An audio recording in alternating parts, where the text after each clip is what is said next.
Halo semuanya, selamat datang di sesi bedah materi kita kali ini. Pernah nggak sih tiap kali kamu baca berita soal teknologi belakangan ini, kamu ngerasa terus-terusan dibombardir sama narasi yang super ekstrim tentang AI atau kecerdasan buatan? Di satu sisi, AI dipuja-puja kayak penyelamat umat manusia, tapi di sisi lain ditakutin banget seolah-olah dia itu monster yang bakal ngerebut kebebasan kita. Dramatis banget kan? Dan jujur aja, dengerinnya kadang bikin capek. Tapi coba deh kita pikirin, gimana kalau realitas AI yang sebenarnya itu jauh lebih dekat, bahkan ada di dalam rumah kamu sendiri, dibandingin apa yang sering digembar-gemborkan di luar sana? Nah, hari ini kita bakal bongkar habis mitos-mitos raksasa soal teknologi ini, dan kita bakal lihat langsung ke jantung kehidupan serta budaya data kita sehari-hari. Oke, kita langsung masuk aja ya. Coba jawab jujur. Pernah nggak sih kamu ngerasa benar-benar disetir atau dikendalikan sama algoritma dari perusahaan-perusahaan teknologi raksasa? Pas lagi scroll media sosial atau baca artikel, para CEO teknologi ini tuh sering banget digambarin seolah-olah mereka adalah dewa modern yang pegang kendali penuh atas nasib kita. Sementara kita cuma ngerasa kayak subjek kecil yang nggak berdaya yang dirantai ke layar HP kita sendiri. Wajar banget kalau kamu ngerasa gitu soalnya, ya emang cerita itulah yang terus-terusan disuapin sama media ke kita. Nah, untuk paham kenapa kita bisa ngerasa gitu, kita harus ngomongin satu konsep sosiologis yang penting banget. Akademisi David Nye nyebut fenomena ini sebagai the technological sublime atau teknologi yang luhur. Pada dasarnya, ini tuh semacam kerangka budaya di mana kita ngelihat teknologi AI bukan lagi sekedar alat atau barisan kode komputer biasa, melainkan sebuah keajaiban inovasi yang luar biasa memukau. Dalam ilusi ini, gadget yang kita pakai sehari-hari seolah-olah punya kekuatan magis. Dan parahnya lagi, orang-orang yang mimpin perusahaan teknologi ini diangkat derajatnya sampai setara sama dewa. Mereka seakan-akan ada di atas hal-hal esensial kemanusiaan kita.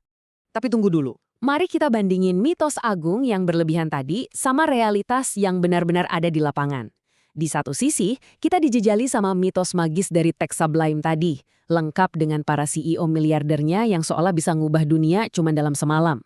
Tapi di sisi lain, kenyataannya adalah apa yang kita sebut actually existing urban AI, yakni AI perkotaan yang benar-benar beroperasi secara diam-diam di sekitar kita. Wujud aslinya apa? Ya hal-hal biasa aja, kayak sistem transportasi umum, peminaan KTP elektronik, atau tiang lampu jalan yang ngumpulin data lalu lintas. Hype berskala planet soal AI ini sering banget nutupin fakta kalau penerapan teknologi itu sebenarnya sangat membumi dan benar-benar bergantung sama rutinitas harian orang-orang biasa di perkotaan. Dan visual yang lagi kita lihat ini tuh brilian banget buat nangkap ironi tersebut.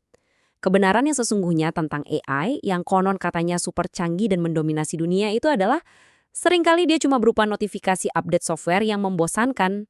Fakta sederhana ini benar-benar nusuk langsung ke jantung mitos magis teknologi tadi. AI itu bukanlah robot masa depan bercahaya merah yang selalu ngawasin dan ngerencanain buat ngambil alih dunia. Enggak. Terkadang, AI itu cuma sekedar notifikasi update ngeselin di HP yang kamu snooze berkali-kali karena ya, kamu lagi sibuk masak makan malam buat keluarga. Sayangnya nih, respons dari publik dan bahkan kalangan akademis terhadap mitos dewa teknologi ini seringnya ikut-ikutan berlebihan. Dari sinilah muncul apa yang disebut sebagai big critique atau kritik besar. Ini tuh semacam tulisan polemik yang fokusnya murni ke kekhawatiran skala makro, bahkan skala planet. Tujuannya emang buat ngelawan kekuatan luar biasa dari perusahaan-perusahaan teknologi terbesar di dunia. Niat dari sosiologi digital makro ini sebenarnya baik banget, yaitu buat nyorotin dan ngelawan sisi beracun dari monopoli digital. Tapi, tunggu dulu. Pendekatan ini ternyata nyimpen satu jebakan yang benar-benar berbahaya. Biar kebayang di mana jebakannya, coba kita dengerin argumen terkenal dari Shoshana Zuboff. Dia pernah ngebunyiin alarm keras tentang kapitalisme pengawasan, yang dia sebut sebagai bentuk kapitalisme yang menyimpang.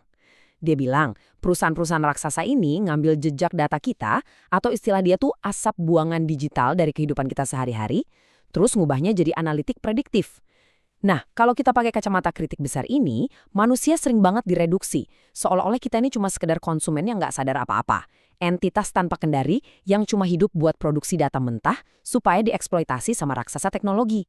Disinilah letak jebakannya teman-teman. Dengan niat awal nyoba ngelawan api pakai api, yaitu pakai narasi dramatis yang sama-sama ekstrim buat ngeritik teknologi, kritik besar ini malah tanpa sengaja ngebantu kepentingannya perusahaan teknologi itu sendiri.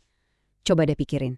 Dengan kita terus-terusan bilang betapa tak tertandingi dan menakutkannya perusahaan-perusahaan ini, kita itu justru lagi melanggengkan ilusi kalau mereka adalah kekuatan absolut yang nggak bisa dihentiin.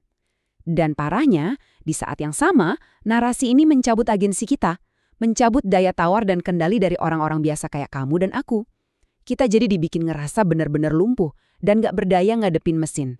Makanya, perspektif dari sosiolog kayak Sonia Livingstone ini jadi super krusial. Dia ngingetin kita bahwa panggilan-panggilan yang hati-hati buat ngumpulin bukti soal kehidupan manusia itu gampang banget kelewat karena kita terlalu sibuk dan buru-buru menjelasin soal bencana yang katanya bakal datang. Kutipan ini tuh harus jadi titik balik kita. Udah saatnya kita berhenti terpaku sama ketakutan makro yang lebay soal masa depan yang kelam. Kita harus mulai nunduk, ngeliat ke bawah, ke tingkat mikro. Kita perlu ngumpulin bukti nyata tentang gimana sosiologi digital ini benar-benar terjadi dan dihidupi di keseharian kita. Budaya data sehari-hari, tempat di mana agensi manusia bertemu dengan mesin. Di sini, kita bakal ngegeser lensa kita dari yang tadinya ngeliatin ruang rapat di Silicon Valley, pindah ke ruang keluarga, dapur, dan lingkungan di sekitar kita. Jadi, poin krusialnya di sini adalah kita harus ngubah mindset. Kita harus geser cara pandang kita dari kekuatan top-down atau dari atas ke bawah, yang biasanya didominasi sama perusahaan teknologi global atau negara, menuju ke bottom-up reality atau realitas dari bawah ke atas. Kita harus nempatin orang biasa, keluarga di pinggiran kota, dan komunitas lokal sebagai pemeran utamanya. Kenapa? Karena merekalah, atau lebih tepatnya kitalah, yang sebenarnya ngebentuk gimana teknologi ini hidup, bernafas, dan diadaptasi secara nyata setiap harinya. Coba deh kita lihat praktek sosiologi digital ini di dunia nyata.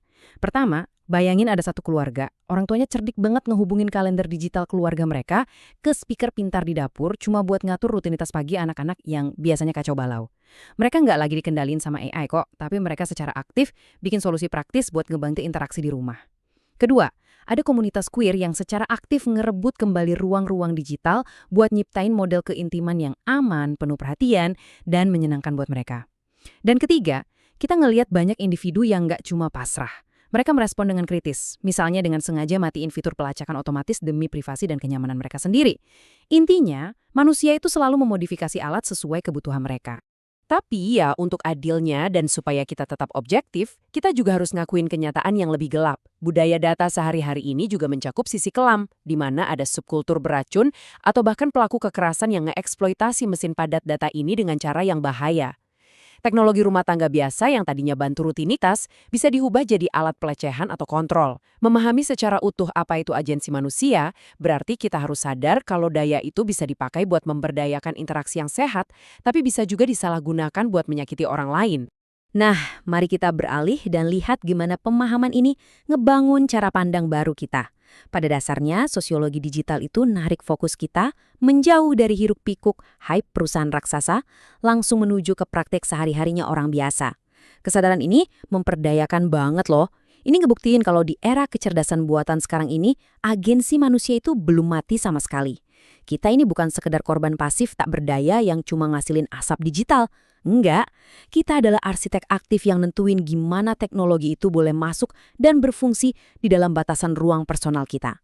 Kayak yang pernah diungkapin dengan indah banget sama pemikir Raymond Williams, di dalam praktek sederhana sehari-hari kita lah yang kadang kerasa ngebosenin itu, justru terdapat sumber harapan untuk masa depan AI yang lebih inklusif, kreatif, dan etis.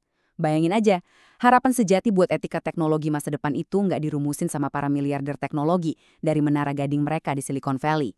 Harapan itu justru lahir dari komunitas lokal, kelompok sosial, dan keluarga-keluarga yang terus nemuin cara inovatif dan manusiawi buat hidup berdampingan sama mesin dan data. Masa depan AI yang etis itu dibentuknya di rumah kita sendiri, bukan cuma di ruang rapat tertutup milik perusahaan teknologi raksasa. Keputusan-keputusan kecil yang kamu buat tiap hari itu ngaruh banget.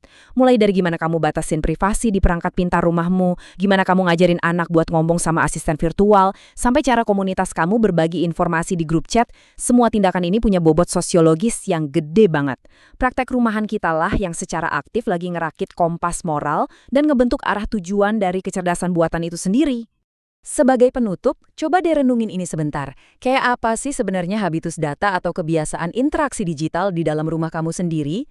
Dan lewat rutinitas sederhana itu, gimana cara kamu secara aktif lagi ngebentuk ekosistem AI hari ini?